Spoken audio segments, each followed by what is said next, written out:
자, 제시문 가의 14페이지. 핵심 예제 2-1. 원순열은 서로 다른 n개를 원형으로 나열하는 것을 말한다. 서로 다른 n개를 일렬로 나열하는 경우의 수는 n팩인데 이것을 원형으로 나열하면 그 전체에는 같은 것이 n가지씩 있다. 따라서 원순열의 경우의 수는 n-1팩이다. 원순열에 대해서 설명하고 있고, 공식보다도 여러분들이 이제 문제를 풀어가는 과정 중에서 이제 원순열에 대한 그 성질을 감안을 해서 이제 문제를 봐라. 이런 의도로 이제 봐주시면 좋겠어요. 제시문 나. n번째 조화수란 1부터 n까지의 정수의 역수의 합을 말하며 hn으로 나타낸다. 그래서 1분의 1 플러스 땡땡땡 n분의 1 시그마 k분의 1인데, 자, 조화수는 매우 느리게 커진다. 자, 100만 번째 조화수조차도 15보다도 작지만 조화수는 결국은 발산하게 된다. 뭐 시그마 k분의 1이 발산하는 건 여러분들이 뭐 증명도 하고 뭐 해봤을 거야. 자, 그런데 중요한 거는 처음 8개의 조화수를 계산하면 다한 것 같다. 해가지고 조화수 8개를 일일이 다 써줬어, 이거. 이거 왜 써준 걸까? 이런 정보들은. 나중에 계산할 때 쓰라는 거야, 이거는. 다른 거 없고. 알겠지? 그래서, 그리고 거꾸로 생각하면 그러면 문제 풀다가, 계산해야 되는 뭔가 요소가 나온다. 조화수로 계산해야 되는 뭔가 비슷한 게 나온다. 그러면 여기에 있는 어떤 1부터 8까지의 조화수의 형태가 되도록 식을 변형하려는 생각도 해봐야겠지. 그치? 그렇게 이제 이런 것도 활용해주면 좋아요. 1번부터 n번까지의 번호가 부여된 n명의 학생이 있다. 1번부터 n번까지 번호가 적힌 n장의 카드를 n명의 학생이 각각 한 장씩 뽑는다. 자, 각 학생은 자기가 뽑은 카드의 번호와 같은 번호가 부여된 학생의 자기가 뽑은 번호와 같은 번호가 부여된 학생에게 왼손을 오른손으로 잡는다. 이렇게 손을 잡아 만든 학생들의 연결 형태를 생각해보면 몇 개의 원 모양이 되어진다. 자, 이 원 모양 중 일부는 한 명 혹은 두 명으로만으로도 구성될 수 있고 전체가 하나의 원을 구성할 수도 있다. 이때 서로 한 원 모양으로 결정되어 연결되어 있는 학생들끼리 같은 조로 편성한다. 자, 이러한 이제 조의 편성에 대한 경우의 수의 문제야. 예를 들어 1, 2, 3, 4, 5, 6, 7 얘까지 들어줬어요. 다음 페이지에. 예를 들어 1, 2, 3, 4, 5, 6, 7 7명의 학생의 7번 학생이 뽑은 카드의 번호가 각각 4, 7, 5, 2, 3, 6, 1번이라면 3개의 조로 편성되며 3개의 조는 각각 1, 4, 2, 7번 학생과 3번, 5번 학생, 6번 학생으로 편성된다. 일단 이 예시를 확인해 줘야겠지. 그치? 개념을 정확하게 이해하기 위해서의 상황을. 그래서 처음 이제 그 뽑은 1번부터 한번 시작을 해볼까요? 1번이 4번 카드를 뽑았으니까 4번 학생을 살펴보면 4번 학생은 또 1, 4, 7, 5, 2, 3에서 2번, 그치? 4번 학생은 2번 카드를 가지고 있고, 또 2번 학생으로 갔더니 2번 학생은 7번 카드를 가지고 있고, 7번 학생으로 갔더니 1번을 가지고 있다. 최초 1번으로 돌아왔죠. 그치? 그래서 요 4명이 이제 한 조가 되어서 손을 잡고 있는 걸 우리가 볼 수 있다. 그래서 1, 4, 2, 7번. 그 다음에 1, 4, 2, 7번을 제외하고 또 다른 한 사람 1, 4, 그치? 1, 4, 2, 7 해서 3번.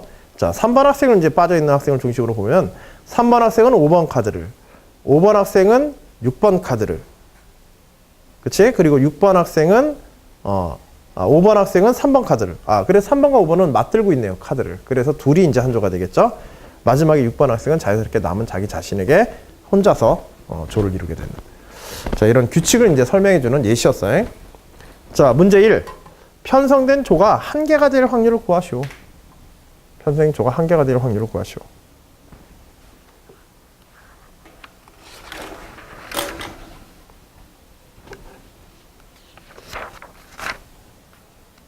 그냥 원순열 문제가 되겠지, 이거는. 그치? 그리고 이걸 원순열 문제로 원순열에 대한 접근 방법도 이제 제시문에 있는 접근 방법도 있지만은, 기본적으로 원순열을 다룰 때는 한 명을 고정시켜버리고 나머지 사람을 일렬로 배열하는 경우의 수를 따져서 원순열을 쓰기도 하잖아. 그쵸? 그게 아무래도 개념상으로 좀 더 쉬울 거야. 원순열 배열 문제는 이제 두 가지로, 제시문에 있는 방법과, 그 다음에 어떤 특정 사람을 고정시키고 나머지 사람들을 이제 배열하는 그런 이제 방식, 요 두 가지로 이제 나누는데, 실제로 이제 문제 풀다 보면 두 번째 방식이 여러 가지 문제에서 유리해. 여기에서도 그렇고. 그래서 어떤 한 사람을 갖다가, 어떤 한 명을, 우리가 이제 n개의 조를 갖다 뽑는다는 것을 어떤 식으로 생각하냐면, 각각의 조에 어떤 특정 사람 한 명 집어넣는 경우를 생각하면 돼. 그러니까 한 개의 조로 전체로 뭉친다고 한다면은 누군가 하나를 갖다가 뽑아가지고 고정시켜놓고 나머지 사람은 그냥 다 전체를 다 배열해버리면 되거든. 그치? n-1명 중에서 n-1명 중에서 n-1명을 뽑아서 그냥 배열해버리면 되는 거지. 그래 안 그래? 그치? 그래서 결국은 n-1팩. 원순열의 개수는 n-1팩이 된다. 근데 문제에서는 이제 n-1팩 경우의 수를 구하는 게 아니라 확률을 구하랬으니까. 전체 배열의 개수는 몇이었어? 전체 배열의 개수는 n팩이고, 그치? n명의 사람을 일렬로 배열하는 n팩의 경우의 수에서 이것들을 갖다가 원순열의 형태로 배열하는 수가 n-1팩이 되어지니까, 그래서 확률값은 n분의 1이 되어지겠지. 그치? 자, 문제 2번. 편성된 조가 이번엔 2개가 될 확률을 조와 수가 포함된 식으로 나타내라. 조와 수가 포함된 식으로 나타내라. 자, 편성된 조를 이제 2개로 만들려고 그래. 자, 이 경우도 뭘 생각하자? 누군가 한 명을 뽑아서 한 곳에다 배치하는 경우와, 즉 어떤 특정 사람을 두 가지로, 이건 뭐 여러 군데다가 쓰기는 좀 힘들고 일반에서 방법적으로 쓰기는 힘들고, 이런 경우 두 그룹으로 나누는 집합을 분할할 때 두 개의 그룹으로 나누는 방법의 수에 따질 때는요, 특정한 원소를 설정을 하고 그 원소가 속한 집합과 속하지 않은 집합, 이렇게 두 개로 나눠버리면 돼. 다시 한번. 특정 집합을 갖다가 두 개의 집합으로 분할할 때 특정 원소가 들어있는 집합과 들어있지 않은 집합으로 단순히 나눠 생각해라. 알겠지? 예를 들어서 1번 학생이 들어있는 집합과 1번 학생이 들어있지 않은 집합. 어쨌든지 1번 학생은 어딘가에 들어있을 테니까. 그치? 그래서 1번 학생이 들어있는 집합에 K명을 갖다가 만든다고 생각하자. 집합의 인원수는 다양하게 변할 수가 있으니까. 물론 이제 K는 1보다는 크겠지. 그래서 한쪽 집합에 K명을 만드는데 여기에 1번을 반드시 포함하게 만들고, 나머지는 그러면 n-K명이 여기에 모여 있겠지? 자연스럽게 두 개의 집합으로 나온다고 한다면. 자, 그리고 이 두 가지 경우의 수는 1번이 여기에 속할 수 있지만 이쪽 그룹에도 속할 수가 있겠지? 그러니까 결국은 이건 순차를 바꾸는 거는 의미는 없어. 알겠지? 그러면 1번을 먼저 배치를 시켜놓고 나머지 몇 명? K-1명이지. 이 K-1명을 어디에서 뽑아오면 돼? n-1명에서 K-1명을 선별해서 그냥 여기다 집어넣어 버리면 되지. 그치? 그래서 1번을 제외한, 특정인을 제외한 n-1명 중에서 K-1명을 뽑아서 배열하는 경우의 수가 되어지게 돼. 뽑아내는 경우의 수가 되어지지. 그치?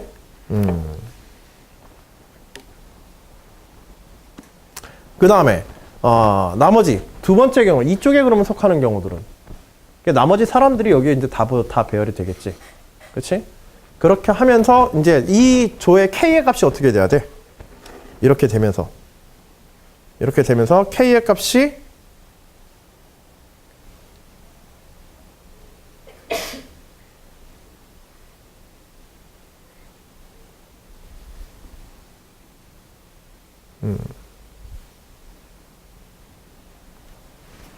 그래서 그리고 이렇게 이제 선발을 한 후에 이 학생들은 이제 배열하는 방법의 수를 이제 생각해야겠지. 그치? 그래서 결국은 이렇게 이제 선발을 하고, 그 다음에 이 학생들을 이제 배치하는 경우의 수를 이제 생각하게 되면 K-1명. 어차피 1번은 정해져 있으니까. 이제 뽑는 번호의 조합을 따져야 되니까. 그치? 뽑는 조합의 변화는 아까 전에 원순열이었지? 그래서 여기서는 지금, 1번을 제외한 K-1명을 배열하는 경우의 수가 될 거야. 그치? 그래서, 첫 번째, 여기에서 이제 1번을 포함해서, 이제 1번을 포함해서 이 사람들 K명 전체를 배열해야 되겠지. 그래서 원순열의 배열의 수가 되어서, 이러한 경우의 수에, 이렇게 뽑아내는 수의 각각의 경우에 대해서, K-1팩이지. K-1팩토르의 원순열의 배열의 경우의 수. 번호들을 갖다가, 조합하는 수들이 존재하니까, 전체 경우의 수는 이와 같이 이제 되어질 거야. 그치? 그리고 이제 요때, 여기에서 이제 배열되어지는 n-K명도 다시 배열을 해야겠지? n-K명을 배열하는 수는 여기서 이제 1을 빼가지고 n-K-1 팩토리얼의 배열의 경우 수가 있고, 이 각각의 경우의 수의 이제 조합에 의해서 전체가 결정되어지게 되니까는 각각의 경우의 수의 곱이 되겠죠. 그리고 또 뭘 해야 돼? K는 최소한 뭐보다는 커야 돼? 뽑아내는 인원수. 여기에 적어도 한 그룹에는 한 명 이상 있어야 되니까 K는 뭐보다 커? 1보다는 크거나 같아야 되고. 그치? 그 다음에 K가 N이 될 수는 있어 없어? K가 N이 되면 이쪽으로 다 가버리는 거지. 적어도 여기 한 명은 남아 있어야 돼. 그래서 K는 뭐보다 작거나 같아야 돼? N-1보다는 작거나 같아야 돼.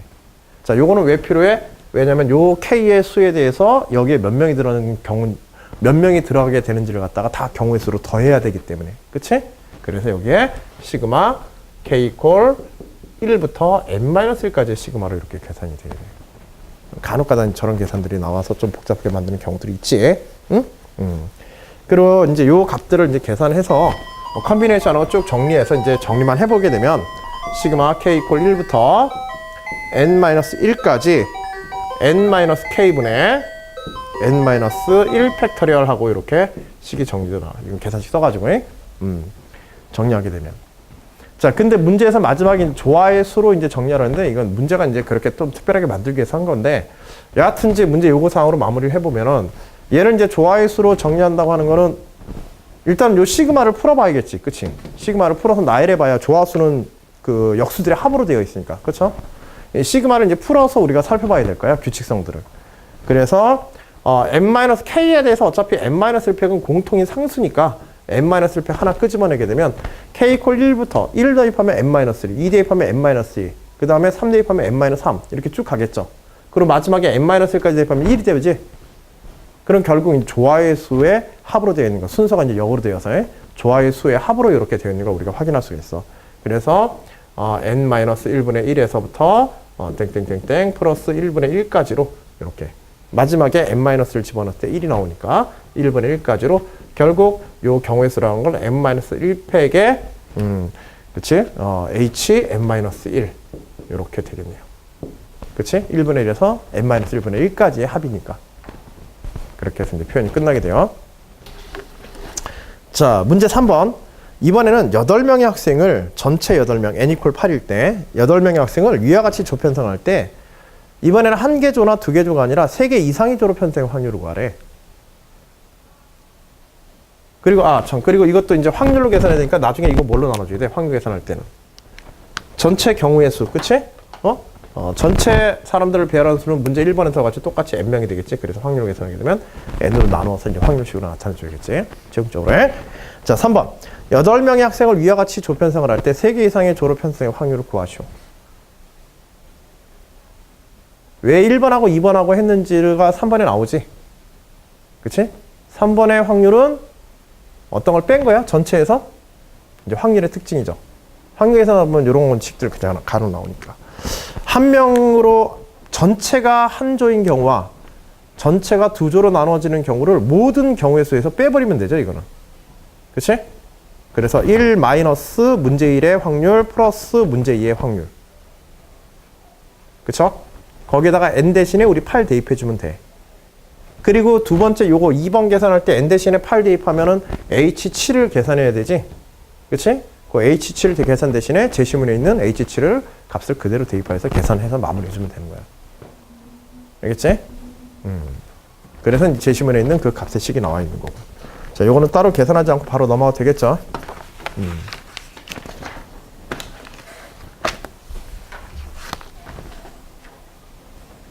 자, 거기 지금 16페이지에 연습예제 2의 1의 1번에서 2의 1의 1번에서 2의 1의 1번 경북대 문제로 출제된 문제잖아. 요거 문제 그렇게 어렵지는 않거든.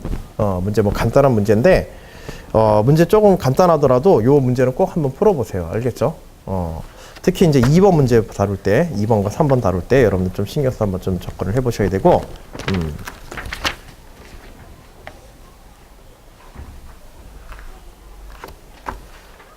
그 다음에 19페이지에 확률의 곱셈 정리해서 조건부 확률 문제 보면서 오늘 이제 잠깐 뭐 요거 한 5분 정도면 끝나니까 어느 집단에서 조건부 확률에 대한 문제를 정리하는 요령이야. 이거는 아까 전에 얘기했지만 조건부 확률 자체로 중요하다고 뭐 할 수는 없지만은 문제 출제되면 학생들이 이거 계산식이라든지 이런 것들 때문에 그 해석이라든지 이런 것들 때문에 헷갈려서 이제 답안 작성이 잘 안 나오는 대표적인 답안 문제 중에 하나야. 조건부 확률 문제가 논술 문제에서. 간단하게 한번 볼 테니까 어느 집단에서 ABO식 혈액형 분포가 A형일 확률이 11분의 5, B형일 확률이 11분의 2이고 O형일 확률이 11분의 4라고 하자. 어떤 시약을 사용하여 혈액형을 사용하여 혈액형을 판정한다고 할 때 확률은 다음과 같다. 자, A형을 A형으로 판정하는 경우, B형을 B형, O형을 O형으로 판정하는 경우, 이 시약의 판정 결과지, 그치? 대신에 이 시약을 사용할 때는 조건이 있어. 이 시약을 사용할 때 지금 여기에서 겉으로 드러나지 않는 조건이 있단 말이야. A형을 A형으로 판정한다 그랬지?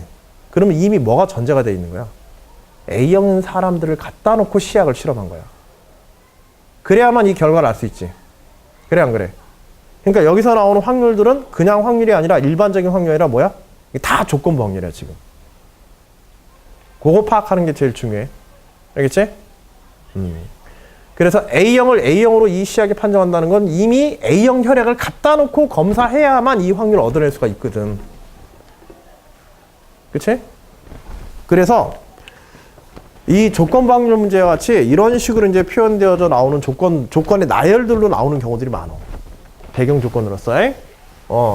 기본적으로 조건부 확률에 전제가 되어지는 사건의 확률들을 갖다 이제 쭉 하고 나열해주고, 그리고 실제로 어떤 테스트나 실험을 통해 가지고 나타난 조건부 확률의 결과를 나열해준 다음에 여러분들에게 문제에서 원하는 또 다른 조건부 확률을 계산하거나 아니면 교사건의 확률, 이런 것들을 이제 구해내도록 조건부 확률의 정의식과 공식 등을 이용해 가지고 그런 문제가 이제 거의 100%야 이건 조건부 확률 문제 나오면. 그거 정리하는 문제가. 그리고 이때 가장 기본적인 요령은 뭐냐면 모든 사건을 다 기호화해버려 일단. 조건부 확률이라든지 이런 부분들은요, 사건과 사건 관계가 굉장히 복잡하게 나열되거든. 뭐 교사건도 있고 조건부 확률도 있고 전체 사건에 대한 확률도 막 이런 식으로 있고, 그리고 각각의 사건들이 다 반복되면서 여러 가지 형태로 막 조합이 되니까는 이게 설명하거나 혹은 정리할 때 애를 먹어. 그래서 무조건 이제 이게 조건부 확률 문제다 생각되면 사건 기호화부터 하세요. 그래서 어느 집단에서 ABOC 혈액형표가 A형일 확률. 자, 이 사건도 사건 A라고 아예 정리를 해버리자. 알겠지? 실제로 어떤 사람 하나를 뽑았을 때 그 사람이 A형일 확률. PA라고 이렇게 확률적 사건을 정의하고 확률을 갖다 써주면 되겠지. 11분의 5. 그 다음에 PB. 그래서 11분의 2. 그 다음에 PO가 11분의 4. 빠져있는 게 하나 있네요. 누가 있어요? 만일 문제에서 뭐 조금 함정을 판다면, 그치, 혈액형, ABOC 혈액형에서 지금 빠져있는 혈액형 AB형이 없지? 정보가. 자, 이 집단에는 지금 AB형이 있다는 얘기, 없다는 얘기야? 없다는 얘기야. 그치? 세 개의 확률을 다 더했더니 1이 돼버리기 때문에 이 집단에는 이제 AB형이 없는 그런 집단이 되겠어요. 조금 꼬아서 만든다면 AB형에 대한 것들을 갖다가 아예 숨기고 1이 되지 않도록 만든 다음에 AB의 혈액형을 따로 여러분들이 계산하게 하는 문제가 될 수 있겠지. 근데 뭐거는 사실 그 수리 문제보다는 그런 건 과학 문제 성향이 강하니까 그렇게 나오려면 좀 힘들 거야. 여하튼 이렇게 이제 기호화를 하고, 그 다음에 거기에 주어진 정보들도 A형을 전제로 해서, 그치? 판정하는 사건은 그 사람이 실제로 A형인 것과는 서로 다른 사건이지. 이거는 전혀 다른 성격의 사건이야. 그러니까 판정하는 사건은 어떻게 해줘야 돼? 기호를 다르게 써줘야 돼. 알겠죠? 그래서 판정하는 사건들은 우리가 다 프라임이라고 붙이자. 시약이 뭐라고 판정한다 라고 하는 사건들은, 자, A형을 갖다 놓고 그 A형을 A형으로 판정했다 이거지. 그치? 그래서 이런 확률로 우리가 첫 번째로 표현해 볼 수 있고, B형을 갖다 놓고 그 B형을 B형으로 제대로 판정하는 경우, 그 다음에 O형을 갖다 놓고 O형으로 제대로 판정하는 경우, 요 경우의 확률을 이제 P라고 이렇게 정의하자라고 돼 있는 거야, 제시문이. 나중에 이제 요것들은 기호만 갖다가 우리가 쓰면 되겠지, 그치?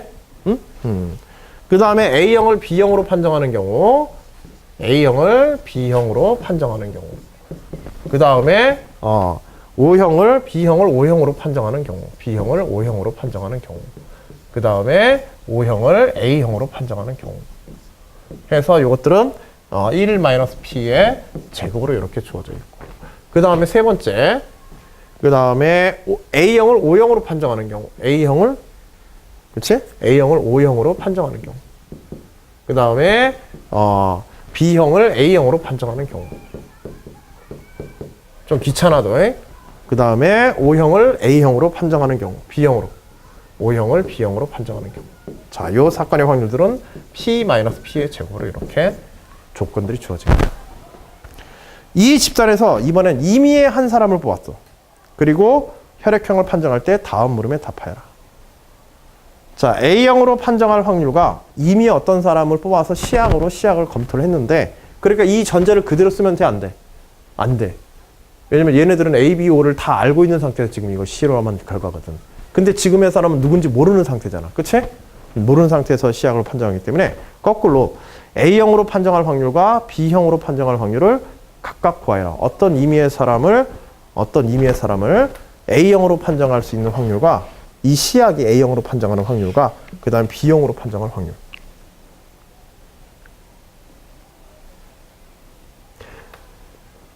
이거는 지금 전제가 없죠? 이 사람에 대해서.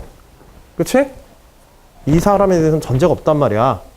그러니까는 이거는 판정하는 사건이니까 결국 P, A 프라임의 확률을 구하라고 하는 거지. 전체에 대해서. 요걸 구하라고 하는. 기화 시켜놓고 해. 그리고 이런 경우들은 어떤 경우들이 있어? 위의 사건들을 고려를 했을 때.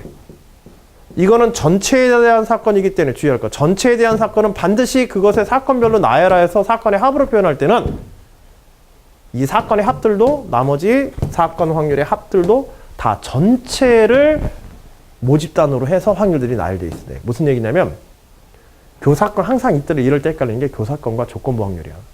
A프라임으로 판정된 경우는 A형인 사람을 A형으로 판정하는 경우와 그 다음에 B형인 사람을 B형으로 판정하는 경우와 그 다음에 A형으로 판정하는 경우와 그 다음에 A형인 사람을 O형인 사람을 A형으로 판정하는 경우 이런 식으로 나눠지게 돼. 근데 저걸 말로 정리해 쓰다 보면은 조건부 확률가 조금 헷갈리지, 그치? 근데 원래 저 왼쪽에 있는 식이 어떤 전제를 깔고 있는 확률이 아니란 말이야. 무작위로 임의로 누군가를 뽑아서 지금 보는 거기 때문에 전체 집단에 대한 확률이기 때문에 우변에 있는 조건부 확률로서 조건부 확률은 어떤 특정 집단을 전제를 해야 되잖아. 그치?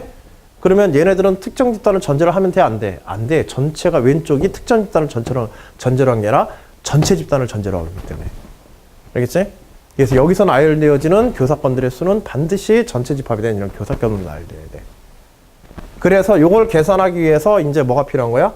조건부 확률의 정의. 여기에 정보들은 다 조건부 확률로 나와 있으니까. 그치? 그래서 A 프라임과 A 사이 관계 여기 있네요. 그쵸? P의 A 프라임에 A에 PA를 곱하여 주게 되면 PA 프라임 교집합 A가 나오겠지. 그치? 그 다음에 두 번째로 PA 프라임, B를 A 프라임으로 판정하는 경우. 그치? 그래서 B를 A 프라임으로 판정하는 경우에서 요 왜 여기서 분모를 B로 잡아주는 거야? 다 이거. A, B로 다 잡아주는 이유는 전제 조건들이 A, B, O에 대한 확률로 되어 있기 때문에 만일 이게 A 프라임, B 프라임, O 프라임으로 되어 있다면 여기가 O 프라임에 대한 A의 사건 이런 식으로 이건 문제에 따라 바꿔줘야 돼. 알았지? 응? 그래서 B형인 혈액인 사람을 A형으로 그러면 여기에 교사건을 얻기 위해서는 우리가 PB를 곱하여 줘야겠지. 그치?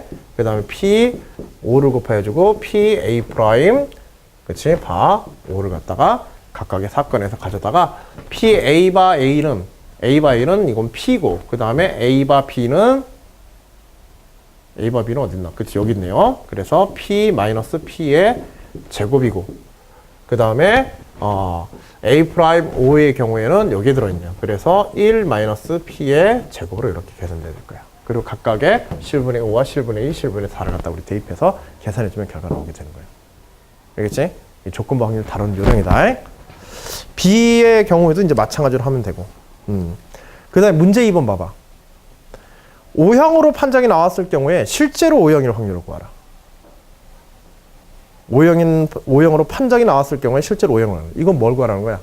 이게 조건부 확률을 구하라는 거야. 그치? 전제로 이번에는 판정인 게 먼저야. 알겠지? O형으로 판정을 했는데 O형일 확률. 그래서 O형으로 판정을 했는데 모집단이 이렇게 한정되어지고 거기에서 O형으로 그치 확인될 확률이 얼마겠는가. 이거는 두 번 작업을 거쳐야 되지. 그치? 우리가 알고 있는 정보들의 식으로 이제 바꿔야 된단 말이야. 그리고 요 사건들에 대해서 우리가 이제 그 조건부 확률의 정의식을 써서 P O 프라임에 P O 곱 O 프라임. 그치? 요걸 이제 계산하는 문제이다. 자, 그리고 마찬가지로 여기 O'을 또 어떤 식으로 해? 이런 식으로 O'을 계산해 줘야 되지, 이거. 그래서 쫙 전개해서 깔아주고. 그리고 여기에 있는 분자에 있는 P5 교집합 O'. 어차피 두 번째. 첫 번째는 얘를 갖다 이런 식으로 깔아놓은 다음에 다시 이걸 계산해야 되고. 그치? 그래서 결과물을 우리가 얻어와야 되고. 그리고 분자에 있는 식도 교사건의 확률이기 때문에 이것도 뭘로 얻어야 돼? 이것도 조건부 확률에 관한 식으로 얻어야 되지, 정보를 저쪽에서. 그치? 그래서 P5' 바 P5 5'의 식에서 P5를 곱하여서 조건부 확률로 주어진 정보로부터 값을 가져올 수 있도록 이 식을 적절히 조작해가지고 이 계산을 해야 될 거야. 알겠죠? 조건부 확률 관련 문제는 이런 정도 이상까지 나오진 않아. 절대. 알겠지? 그리고 이런 정도의 문제가 이제 고대 문제하고 서울대 문제까지도 출제했어. 실제로. 이거 거의 같은 문제였어. 생각보다는 좀 까다로워. 알았지? 근데 그게 이런 식의 조건부 확률로 구성되어 있다. 문제로 구성되다. 예전에 국민대 문제도 출제가 됐을 때 정답률이 상당히 낮은 문제였어. 실제로는. 자, 거기에 20페이지 연습예제 2A 1번. 이거 연대 문제로 출제해서 난이도가 높지는 않은 연대 문제이긴 하지만은 꼭 한번 이거 풀어보세요. 게임 확률 문제는 반드시. 그 다음에 아주대 문제로 2010년도 출제된 문제도 그렇고. 거기 특히 이제 아주대 문제는 그게 좀 일반화된 수식의 표현까지도 지금 들어가기 때문에 한 번쯤 꼭 연습해 볼 필요가 있겠고, 23페이지에 다음 시간에 그 테마 3부터 해서 우리 진행하도록 합시다. 알겠죠?